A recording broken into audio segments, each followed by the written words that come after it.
সংখ্যালঘু ভাই আছে, তাদেরকে নিরাপদ থাকতে হবে, তাদেরকে শান্তিতে থাকতে হবে, তাদেরকে মাথা উঁচু করে থাকতে হবে। আল্লাহ চাইছেন যে আমাদের মহামান্য রাষ্ট্রপতি দায়িত্ব নিয়ে বাইতুল মোকাররমে যাবেন আর ঈদের মিলাদুন নবী সাল্লাল্লাহু আলাইহি ওয়াসাল্লামের শুভ উদ্বোধনী ঘোষণা করবেন। এর চেয়ে বড় সৌভাগ্যবান কেউ আছে?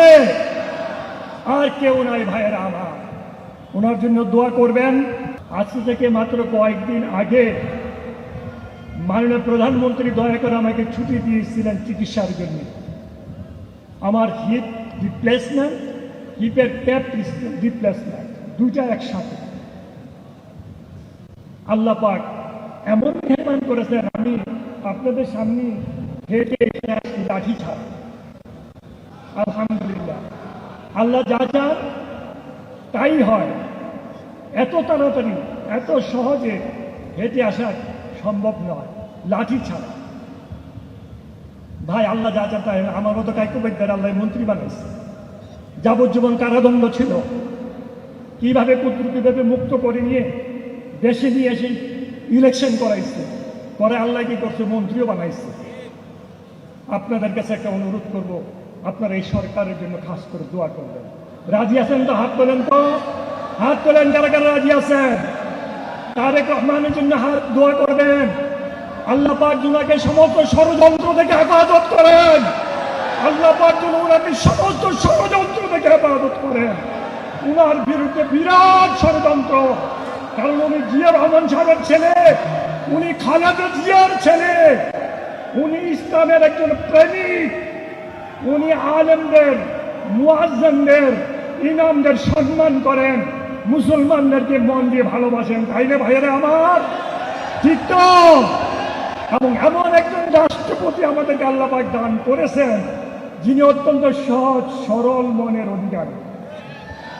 কালকে ওনার বাসায় গেছিলাম, আমি যখন আমার স্ত্রীকে গিয়ে বললাম মহামান্য রাষ্ট্রপতি আমাকে ফলটা উঠাই দিচ্ছেন, আমার স্ত্রী অভিভূত হয়ে গেছে।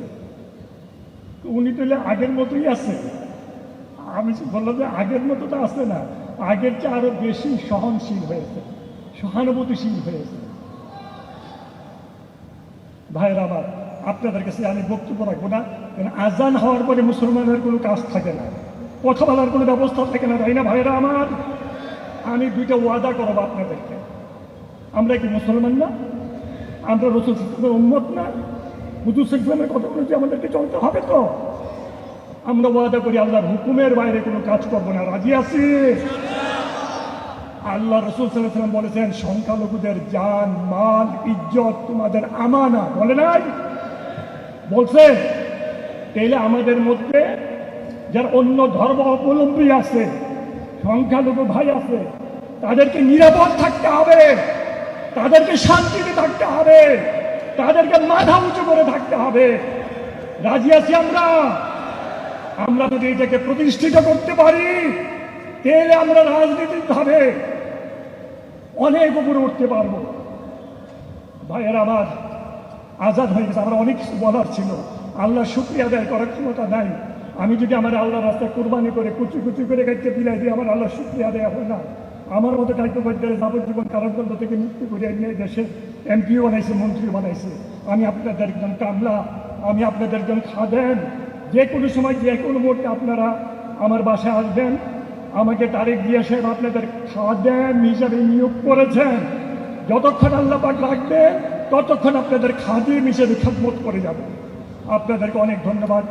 যেহেতু এখন আমার খতিব সাহেব দোয়া করবেন, একামত হয়ে যাবে, আমার অনেক কিছু বলার ছিল, বলবো। মাহফিল তো হবে, মাহফিলে আসবো, তখন কথা বলবো।